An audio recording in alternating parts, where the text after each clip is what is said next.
Gujarat division माशाल्लाह जज्बा जुनून।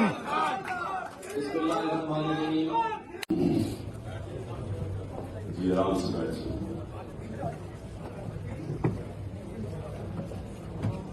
देखिए मैंने आज आप सबको दावत इसलिए दी कि हम एक तारीखी कॉल देने लगे।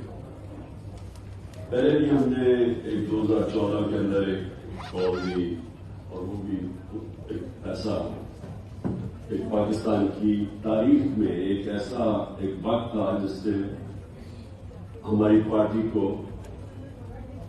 देहातों में घरों तक पहुंचा दिया। वो जो 126 दिन का हमने धरना दिया उससे हमारी पार्टी पैर के साई लगी और 2018 में हम इलेक्शन भी जीते।